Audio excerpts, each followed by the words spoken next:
Some more breaking news now as Ukrainian military claims they've shot down a Su-35 plane near the city of Izium in Kharkiv region, according to a parliamentarian, Anton Gerashenko. According to this Ukrainian MP, the pilot of the downed Su-35 plane ejected, tried to escape but was caught, claiming the price of such a plane was about $50 million. Now, this is the claim of the Ukrainian MP, who claims that his forces have shot down a Su-35 jet in Kharkiv, close to Kharkiv. Those pictures that came in as claimed by the Russian media. And a lot of propaganda, a lot of psyops also happening between both sides, especially in one of the cities called Bucha. We'll try and get you the pictures in just a short while. I'd like to go across to Shravan, my colleague who's joining us live. Shravan, where are you right now? I see that you're in an area which was perhaps devastated in the fighting and the war on for the last 40 days. Shravan.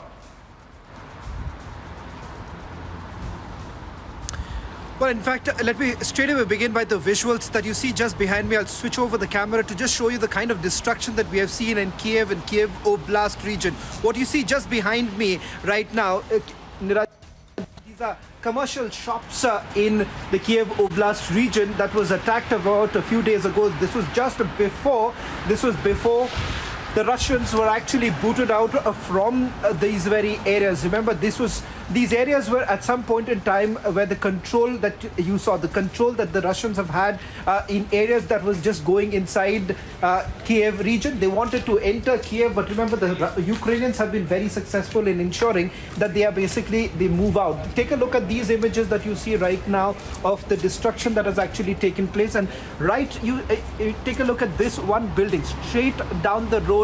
On the other side is this is not a commercial building, but rather a residential area which was basically targeted. Just take a look at the top part. The roof of that entire building has been just completely demolished. This is the impact of multiple that have actually taken place in the Kiev Oblast region. But over the last few days, what we have essentially seen right now, things have actually changed. Things have actually changed in terms of how the Russians have changed their entire focus. Their entire focus is right now in the Donbas region, and they're looking at down south in places like Mykolaiv. In fact, Niranjan, we were trying to get inside Mykolaiv, but things seem to be changing right now. It's become far more volatile, and permissions haven't been granted to the press to really go in. I'll just take you through another place. Take a look at this, how these hedgehogs have all been placed here. And this is the condition of the very place after an attack has actually taken place. So this entire area, as you see, these are the checkpoints that have been created, the hedgehogs that have been placed so that tanks could not enter. But somewhere down the line, most of these places, urban areas where the Russians haven't been able to enter, what they have actually done, they've carried out these aerial bombardment. That's where their strength actually lies.